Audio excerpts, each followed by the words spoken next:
at last, we're going to go through some of the seats that all the rest of you live in, apart from the marginals, which has been our intense concentration over the last couple of hours. So we're going to call the whole board now. Hopefully it'll take about 20-25 minutes, and we'll get to your seat. First, the seat of Albury, safe Liberal Party seat in the...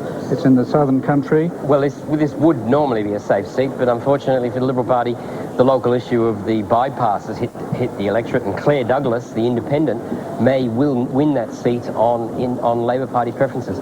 I think at this stage, Ian Glacken is actually in a great deal of difficulty. We have the independent marginally ahead. That's still in doubt at the end of the night. OK, that's a doubtful. Now, in Auburn, Peter Nagel has been returned. Very safe seat for the Labor Party, and he appears to have attracted a 4% swing to him. 7.9% with the Unity, 6% with One Nation, but Peter Nagel nearly 60% of the vote. In Ballina, the National Party, Don Page will retain that seat. Just catching up with my figures here. Ballina Don Page will retain that seat. He suffered a small swing against him. He suffered a 5.5% swing, which was the swing in that part of the state. But he will still hold that seat comfortably. In Bankstown, very safe Labor Party. Tony Stewart was the member for Hurstville. He had his office firebombed during the campaign. He's now switched to Bankstown, and he's elected as the member for Bankstown, replacing Doug Shedden, who's the retiring member. In Barwon, the National Party will retain that, Ian Slacksmith. He's held that seat quite comfortably. He's gone to preferences. There's been a significant vote there for One Nation. That's the part of the state where One Nation have been polling strongest. That's about the highest One Nation vote. So, but Ian Slacksmith will be re-elected. We estimate he swings about 3% against him.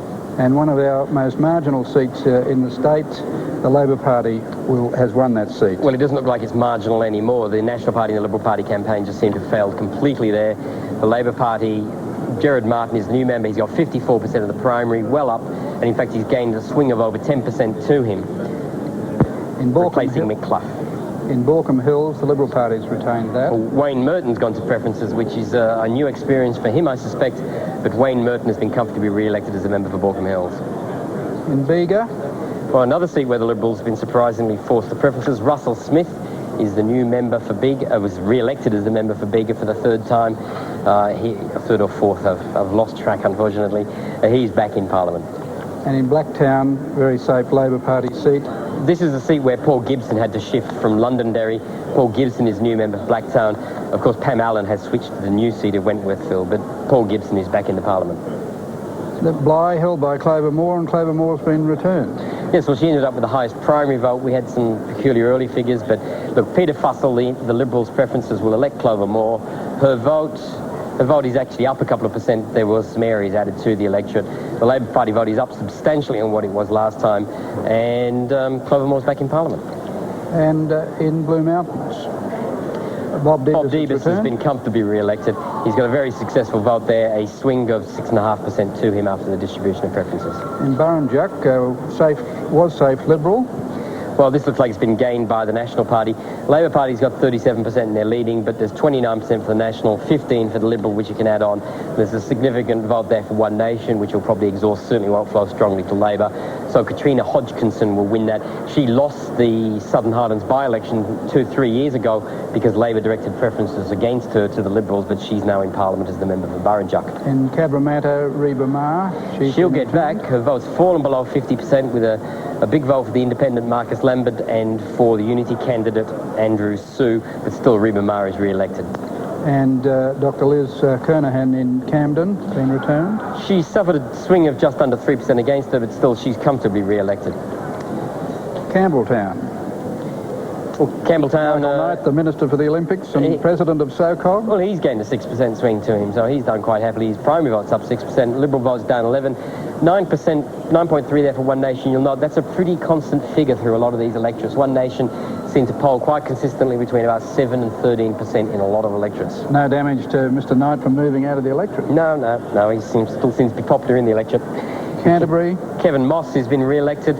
Again, this is a lot of safe Labor seats, Liberal Labor seats, where the Liberal vote has just disappeared. Some of it's gone to other parties there, but it's a very low vote for the Liberals. Kevin Moss has come to be re-elected. He's got a swing of 9.5% to him after preferences we estimate. And in Cessnock, Stan Neely retired after 22 years. He's replaced by the former local milkman, Kerry Hickey, who won a surprising victory in a pre-selection ballot. He's a two-term member of Cessnock Council, and he's now member for Cessnock in Parliament. In Charleston, Richard Face has been returned. Richard Face is very comfortably returned. A man who almost conceded defeat in 1988. He's actually got a very comfortable majority now, 2.5% swing to him. Clarence was marginal Labor. Harry Woods has lost. I can't see. Harry Woods would really struggle to win that. He's only got 36.5% of the vote. The combined National Liberal vote is nearly 43%. I can't see there's any preferences coming from any of those other parties that are going to get him over the line. That's almost the final count for the night. Coffs Harbour, Andrew Fraser has retained Coffs Harbour. Well, Coffs Harbour, Andrew Fraser has been re-elected. He's had a very minor swing against him, but he's comfortably re-elected. Ernie Page. Ernie Page is very easily re-elected. 5% swing to him, and he's defeated Kevin Juney, the Liberal candidate, former footballer. Cronulla, Liberal Party has retained. Yes, another swing in line with the statewide swing. Malcolm Kerr's comfortably re-elected. Davidson, very safe Liberal Party North Shore seats. Andrew Humperson has retained Davidson. He's held it very comfortably, but I think it's one of the rare times in recent years that part of the town has been represented by a member with a margin of less than 20%. Drummoyne, a marginal Labor seat now. We had some surprising errors in early figures, but in the end, John Murray has comfortably held that seat. He's got a swing of 4.3%. His margin is up above 7% now. Dubbo was a very safe National Party seat. The tip here would be that Mr. McGrain, Tony McGrain, the Mayor of Dubbo, should win that because he should get enough preferences to stay ahead of Labor, and at that point he should get the preferences from the Labor Party, which will get him over the National Party. So that looks like a National Party loss to an independent. East Hills, very safe Labor. Very safe Labor. Former seat of Pat Rogan. Pat Rogan has held that for the last 2.5 decades. He's retired. That probably explains why the swing is only 2.2% of the Labor Party, the loss of Pat Rogan's long-time personal vote. The new member is Alan Ashton. Alan Ashton, local school teacher. Epping. And in Epping, one of those North Shore seats, which is normally very safe for the Liberals, but in fact their vote has eroded significantly. There's been a swing of almost 10% by the look of it after preferences, but still Andrew Tink, the opposition police spokesman, should still be re-elected.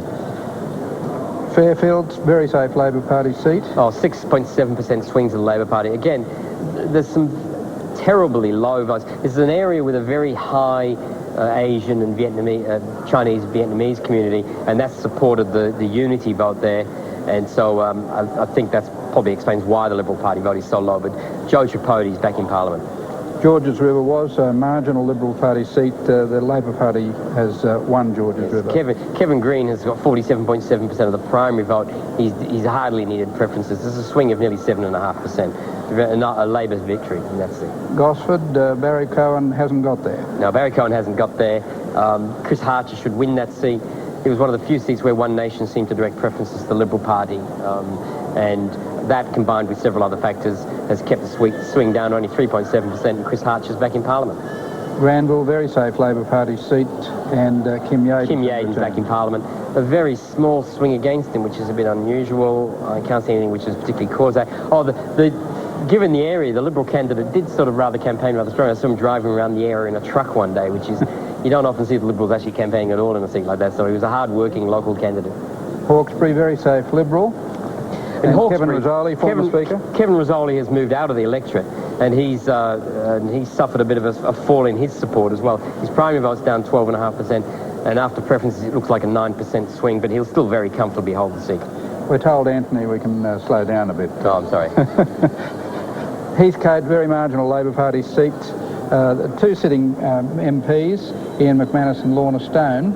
Well, this was a very marginal seat. It's now a very safe seat. Swing has been about 6.3% of the Labor Party. Ian McManus has 47.2% of the vote. Lorna Stone, the Liberal, has 30% and cannot catch up on preferences, so the Labor Party has held that seat. Heffron, very safe Labor Party seat. Deirdre Gruzovan has been returned comfortably. Yeah, it's a very safe Labor seat, and she's held that seat quite comfortably. Swing of about 3% to her. That seat's so safe, it's a bit hard for the Labor Party to continue to increase their vote in a seat like that. Now, Hornsby, how's Stephen O'Doherty? Well, look, given he's 5% ahead on primaries, and it's rather hard for all those independents to really control their flow of preferences, and not all of them, I don't think, go to Labor very strongly. But I think Stephen O'Doherty will probably just stagger over the line, which is not a very good result in such a safe seat, what is normally a very safe seat. He is the member for Ku-ring-gai. It's now called Hornsby. He's followed most of his electors into that. And the old seat of Ku-ring-gai is now, of course, we will see in a moment. That's right. It took in 2/3 of Ku-ring-gai, didn't it, under the redistribution. Illawarra, down in the southern part of the Illawarra region. This has been held by Terry Rumble for many years. He's retiring. Marianne Saliba is the new Labor member. She's suffered a bit of a fall in her personal vote. And there's a very large vote for a variety of other parties. A big vote for Call to Australia, the Christian Democrats there. And she's now the new member for Illawarra. And Kira?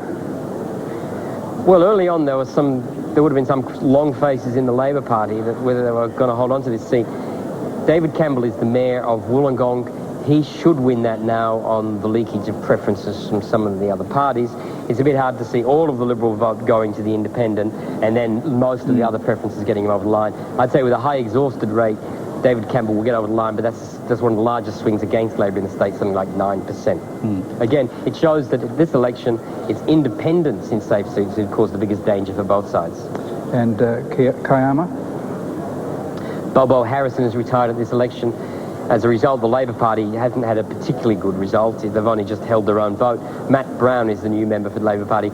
Sitting members in some of these seats do have quite a personal following, and I suspect that some people who used to vote for Bobo have sort of gone back to where they came from. Yeah, but still, a very safe Labor seat. Most marginal seat in New South Wales, Labor Party seat, Cogra, and the Labor Party has won that. The new member for Cogra is Cherie Burton. This was a seat the Liberal Party just had to win. I mean, there was no doubt about it. This was the one they had to win in Sydney, and they've in fact suffered a 6% swing against them. Cherie Burton replaces Brian Langton as the member for Cogra, and her margin is over 6.5%. And our guest panellist Barry O'Farrell has retained Ku-ring-gai. Well, if Barry O'Farrell had gone to preferences, then hell would freeze over, I think, because Ku-ring-gai's in the very safe part of the North Shore for the Liberal Party. He's got 56.2, and after the distribution of preferences, he should he'll suffer a 9% swing, but still hold the seat very safely. Democrats poll quite well in that area, as you can see on those figures. In Lachlan, held by the former leader of the Parliamentary National Party, Ian Armstrong. Mr. Armstrong has retained Lachlan, and he's got a swing there to it. Yes, these figures are a bit confusing. Yeah, well, I think there was some independent or something last time, but certainly he hasn't suffered much of a loss of support. His primary vote is substantially up. I can't remember who was the other candidate who stood last time, but he's held that seat quite comfortably. He had one of the safer National Party seats after this election. Lake Macquarie is very safe Labor Party seat, and Jeff Hunter? Well, he succeeded his father Merv in 1991, and he continues to hold the seat for the Hunter family in the Hunter Valley, and he's roughly retained his majority from the last election. A significant vote there for One Nation, of course. And Lakemba in the inner southwest suburbs, Morris Yema? Well, he's shifted from the abolished seat of Hurstville. He's got a substantial swing, about 9% towards him. Morris Yema holds the seat of Lakemba very safely. Now, Lane Cove, Kerry Chikarovsky's seat, she will retain that. Yes, her vote's gone back above 50%, so she probably won't go to preferences. Vote 9% for the Democrats, 32% for the Labor Party. She's only had a 3% swing against her, which is not bad for the Liberal Party in that part of town. Liz Moore, very safe National Party seat. Oh, this is a seat where John Howard didn't win. This was the other John Howard, who was the Liberal candidate. This is National Party territory. The Liberals ran on it because Bill Rickson, the former member, was retiring. The Nationals, Thomas George, is the new member, and he's defeated challenges both Labor and Liberal. That was one of those three-cornered contests that, and the Nationals have held that. George was concerned about. Yes. Liverpool, very safe Labor. Paul Lynch, he's held that seat very comfortably. No particular problems for him there. He's now got 3/4 of the vote after the distribution of preferences. Londonderry, outer western suburbs of Sydney, again very safe Labor. Very interesting. Jim Anderson's got a good Northern Irish accent, and in the redistribution he wanted Londonderry renamed Derry, which I think is one of those sort of remembrances of past wrongs, I think, in the Labor Party. But anyway, he's shifted to Londonderry after his seat of St Mary's was abolished. Paul Gibson's moved to Blacktown. Jim Anderson's the new member for Londonderry. He's roughly retained the vote that was there at the last election. Macquarie Fields, very safe Labor. Craig Knowles, Minister for Urban Affairs and Planning, has been returned. Yes, he's got a swing of about 7% to him. He's performed quite well in that election. Comfortably returned. Maitland, a very marginal Liberal. It's been lost to the Labor Party. This is very tight. This is very tight. It's slightly different figures than I have on my computer, but on those figures, John Price would be favoured because it's a little hard for Peter Blackmore to recover that much of a gap on those preferences.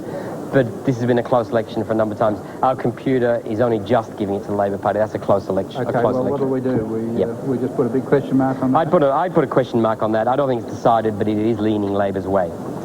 Right, Manly, Peter McDonald, independent for about 8 years, has quit, and the new member for Manly is David on those Barr. figures is likely to be David Barr. The Liberal vote is down 6%. The Liberal Party needed to maintain their primary vote from last time. They haven't. That makes it very close. We're estimating that Barr will win the seat. We don't know, but he'd be more likely to be the new member for Manly, another independent. And Maroubra, held by the Premier Bob Carr. Well, he's got over 60% of the vote. After the distribution of preferences, he's got a 5% swing to him. Marrickville, very safe Labor Party seat. Andrew Refshorgi, the Deputy Premier. Yes, well, he has suffered a challenge from no aircraft noise last time. Without something to sort of polarise the electorate, his vote's up substantially, and he'll hold that seat against the challenge from the Liberal parties, the Greens, the Democrats. Safe Labor seat, Marrickville. Menai, no, there was no sitting member. It's we've got Alison McGarity. This is one of the poorest results, I think, for the Liberal Party. Menai is really a seat that they would have hoped to win, I think, and I think the difficulty is at the next election they're going to have to put resources into winning a seat like Menai back before they start to get to the real marginals. I think that's one of the difficulties they face now. But Alison McGarity, a Liverpool councillor, will be the new member for Menai. Miranda, one of the major upsets of the night, the deputy leader of the Liberal Party, Ron Phillips, has been defeated. He can't turn that result around. That's with all the booths in. And he's 2.5% behind on primaries. We're estimating with preferences that, in fact, there's a 6% swing and Labor will gain that seat. The new member for Miranda will be Barry Collier. He's a criminal law barrister. He's written 5 economics textbooks. Yes, and Monero, which is, this is rather difficult to work out, and I'm not even going to make a stab on this one, but I can't see the Liberals are ahead. I can't see the Labor Party winning it. The Liberal might win it from third. Or the National might, well, no, I think Barry's nodding at me that the National Party will win it, which is a turn up for the books because with Peter Cochrane moving on, I don't think anyone expected the National to maintain that seat. Question mark over Monero. I don't think Labor's won it anyway. Mount Druitt, very safe Labor Party seat. Richard Amery. Yes, Mount Druitt, deep in the heart of the western suburbs. Richard Amery, the Minister for Agriculture, has held the seat for the Labor Party very comfortably. Mulgoa, again, safe Labor. Safe Labor. Diane Beamer, of course, won the old seat of Badgerys Creek by a handful of votes last time. She's actually won this very comfortably this time. She's got a margin of something like 15%, a 7% swing to her. The biggest seat in New South Wales, Murray-Darling, taking about a third of the state and incorporating elements of, the bulk of Broken Hill and Murray. This is one of the seats we're getting a very slow count on. We've only got half the count in. But on the vote booths, we've got well over half the booths, and they're indicating a swing of something like 7%. I'd be surprised if that swing altered. In that case, that's a Labor gain. Peter Black, the mayor of Broken Hill for the last 18 years, should be the new member for Murray-Darling. And the new member for Murrumbidgee will be Pat Pitavino, the National Party. Adrian Piccolo of the National Party. Sorry to frighten anyone there. He's replacing Adrian Cruikshank. In fact, roughly held his own vote, so that's not a bad vote for Adrian Piccolo. Piccolo is a solicitor. He's 29, a rice farmer. He's got a degree in economics. Mile Lakes, very safe National Party. National Party Deputy Leader John Turner. He's held that a swing of about 4% against him. After postals, he probably won't need preferences, but he's, again, the member for Mile Lakes. Newcastle, very safe Labor Party. Bryce Gaudry has been returned. Well, Labor lost this in 1988. Bryce Gaudry won it back in 91, and he's continuing to hold it. He's got a margin of nearly 19% now, a comfortable victory for Bryce Gaudry. North Shore, very safe Labor, very safe for Liberal Party. Gillian Skinner holds that seat. She retains the seat in Parliament, a swing of about 7% against her, though. And Northern Tablelands? Richard Torbay is the Mayor of Armidale. He's now also the member for Northern Tablelands, defeating the National Party's Ray Chappell. That is one of the National Party losses to an independent. One of how many independents we've got now? 5? I'll have to have a look at the chamber at the end. I think it's about 6. Orange, very safe National Party. Russell Turner has been returned. Yeah, he's returned. I know the preferences aren't going to turn that round, so Russell Turner will be elected. It's not a particularly high National Party vote, though. Oxley, National Party. This is where Bruce Jeffrey has retired. Andrew Stoner of the National Party. Well, he will win the seat, but that's a very low vote to win from, 35.8. A very high vote there for the One Nation Party with 19.3%. Parramatta, it was marginal Labor Party, 3.5%. Well, Gabriel Harrison has It's not improved. marginal now. I think Gabriel Harrison specialises in moving to a seat with a small margin and getting a 10% swing, which he did at the by-election a number of years ago. Minister for Sport, and she's won that very comfortably, a 9.6% swing to her. And Pete's Mari Andrews. Well, this was a seat the Labor Party was worried about a while ago. In fact, they have been forced to preferences. The swing's only 1.7%, so it's not nearly as good a result as in others, but they still hold the seat comfortably with a margin of 9.4%. Penrith was marginal Labor Party, but Faye Lopo has improved her position substantially. Thumping great swing, 9.9% to her. Her once marginal seat is now 64.2% after the distribution of preferences. Pittwater, very safe Liberal Party. Well, double celebration for John Brogden. He's re-elected and he turns 30 tomorrow. Former president of the Young Liberals, and John Brogden is back in Parliament. I think it'll be a subdued birthday party. He's got a swing to him. He's actually got a swing to him. Well done, John. Port Jackson, safe Labor Party. Sandra Norrie. Sandra Norrie is very comfortably returned. A bit under 2/3 of the vote counted. Jean Linnane was running on the Rozelle Hospital issue. She's attracted 8% of the vote. But Sandra Norrie won that very comfortably and will probably have a 20% margin after preferences. Port Macquarie in the Mid-North Coast, redistribution, only minor changes to this seat. Rob Oakeshott has returned. Yes, he's comfortably returned 55% of the vote. Small, actually a swing to the National Party in that election, it looks like. So it's a good result for the National Party there. In Port Stephens, Bob Martin, the member since 88, has retired at this election, and the new member will be John Bartlett. Yes, he's the Mayor of Port Stephens, and he's the new member for Port Stephens as the electorate. A good result there for him. Riverstone, John Aquilina, the Minister for Education, has been returned. Well, he's gained a 5% swing to him. He's comfortably returned. Again, you're seeing that pattern. The swing on the North Coast, the One Nation vote's about 12-13%. It seems to be 9% in Western Sydney in certain areas. So it's a comforting result for One Nation, and I would say looks good for them in the upper house. Rockdale, safe Labor Party. It loses some of Bexley to Cogra and takes liberal areas from Botany Bay. Yes, well, this is the one Barry Unsworth almost lost the by-election a number of years ago, but he's really a safe Labor seat. George Thompson has increased his majority by 7% and now holds it quite comfortably. Ryde, marginal Liberal. It's been lost to the Labor Party this evening. Yes. Now, finally, it took us a long time to get an update on this, but we now have 76% counted, 22 of the 23 boos. Michael Photius is 9% behind. He can't turn that around. We're estimating there's a 10% swing and Labor 56%. Maybe I've got an incorrect flow of preferences, but I mean, the Liberal Party can't win that seat. Michael Photius has been defeated. John Watkins is back in Parliament. Smithfield, held by Labor Minister Carl Scully, Minister for Transport and Roads. Well, he's increased his majority. Carl Scully is back in Parliament as the member for Smithfield. And South Coast, John Hatton's old seat, and the Eric Ellis has been returned. No, we're calling this in doubt. This one's too close to call. There's only a small gap there on primaries.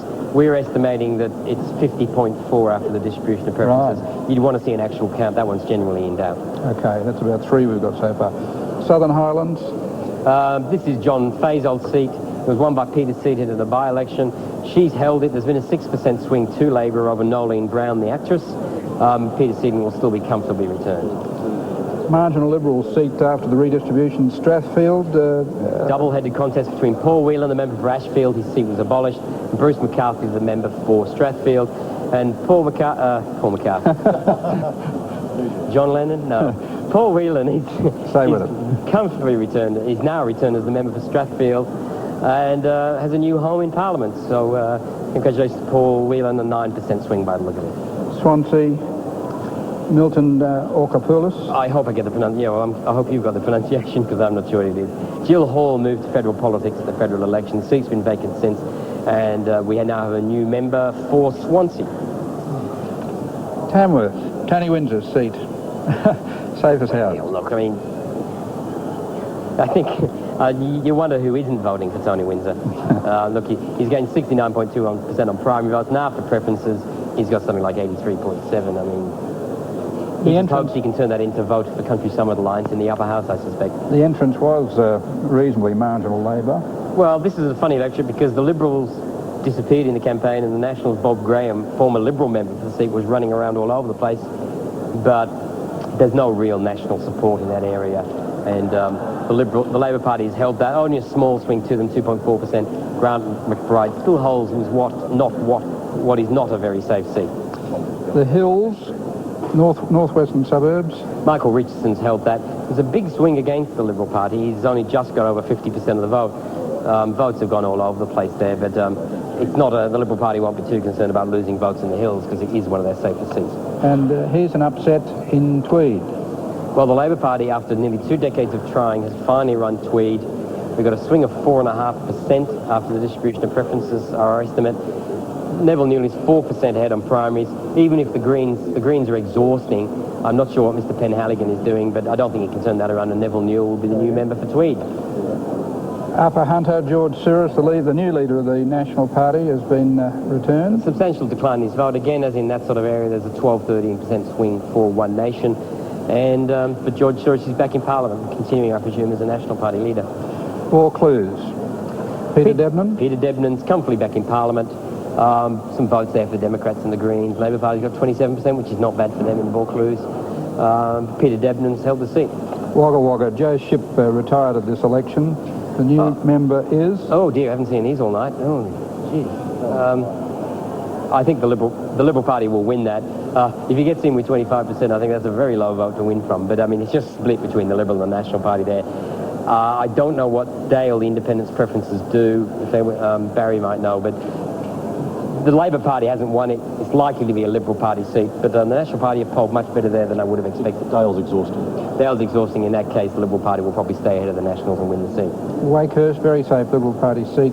Brad Hazard's been returned. Well, Brad Hazard has been returned. Again, that's sort of North Shore swing, but as I said, it's not particularly relevant to the overall result in terms of losing votes on the North Shore. Quickly through the next ones, Anthony Wallsend, very safe. Labor has been returned. John Mills, very easily returned as the member for Wallsend. Wentworthville. Pam Allen switches from Blacktown, gained a 5% swing. Pam Allen's comfortably returned in Wentworthville. Peter Collins in Willoughby. I haven't seen his figures. He's got over half the vote. Like most seats on the North Shore, substantial swing against the Liberal Party, but Peter Collins is back in Parliament. Likewise, how's Col Markham? He's moved to Wollongong. He's run that seat. He's switched seat, yes. Wade McKinney, the Liberals, got 14% of the vote. 5.9% swing to him. Col Markham has comfortably returned after switching to the seat of Wollongong. And the 93rd seat, Wyong. Paul Crittenden, who'll be very happy because he said he'd be happy if he got his margin up to 11. To me, it looks like he got up to 13.5. So, well done, Paul. I know you've probably been waiting all night for you to talk about Wyong, but there's your figures for you. There you go, Kerry. Thank you, Quentin. And we're coming to the wind-up stage of tonight. We're very close to the end. Tonight, Bob Carr has taken Labor to a resounding victory in New South Wales. His party has won up to 8 seats with a two-party preferred swing of nearly 5%. The coalition, led by Kerry Chikarovsky, with its plans for a sell-off of the state's power industry, has been rebuffed. It now seems Deputy Leader Ron Phillips has lost his seat. Significantly, the swing to Labor was strongest in the cities, while the coalition lost out to One Nation to a substantial extent in the bush. There is, however, one cloud in the sky for Bob Carr and Labor, with independents and minor parties polling 24% of the primary vote in the lower house.